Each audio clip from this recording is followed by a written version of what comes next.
కాదిసిన మన ఊర్లో బ్యాండ్ కొడుతుండరు ఎవరింట్లో జరుగుతుంది పెళ్లి ఎవరింట్లో పేద మంచులకు నెత్తుంటుందో వాళ్ళ ఇంట్లో పెళ్లి జరుగుతుంటది.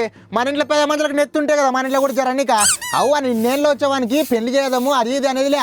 ఎవరింట్లో బ్యాండ్ మేళం పోతుంది, ఎవరింట్లో కిందికి పోదామని చేస్తుంటాడు. ముసలినా కొడుకు అయితే వాగంగా లేదు. అట్టనా ఏంటికి బలంతారో ఏ బలంతావు?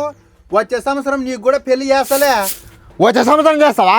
అట్ట వచ్చే సంవత్సరం చేస్తా అనుకుంటే నా ముడ్డి కింద 30 ఏళ్ళు చేసివి. నా అమ్మ ఊర్లో చిన్న చిన్న పిల్లలు పెళ్లి చేసుకొని పోతుంటే నాకు మర్యాద లేదు ఊర్లో.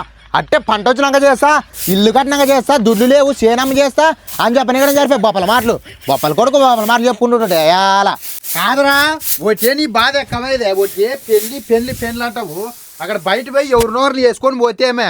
ఏడిది బయటకు పోయి పిల్లలు లేపుకొని పోవాలి అన్ననా? నీ మొఖానికి ఎన్నడన్నా నన్ను బయటకు పంపిస్తానన్నా? పొద్దున్న లేచిన కాడ నుంచి ఎమ్మగొళ్ళ కాడ కాసు పుడుచు, ఎమ్మగొళ్ళ నీళ్ళు దాపు, శనిపోయి నీళ్ళు కట్టు, అజ్జ ఇజ్జ అనుకుంటే నా వయసుల్లో అయిపోకొడుతుంది. నా బతుకు చూడా, నాకు జీవితాంతం కూడా పెళ్లి చేయలే. ఇంకా నువ్వు ఫోలే కొడక ఫో, ఎంత దొవ్వతావు ఫో. నువ్వు పెళ్లి చేసుకునే కుట్ట అయిపోయినా నానే ఇంకో పెళ్లి చేసుకొని పులిని పుట్టిస్తలే. నాకు తక్కువైన ముసలివాడు అనుకునేవునా?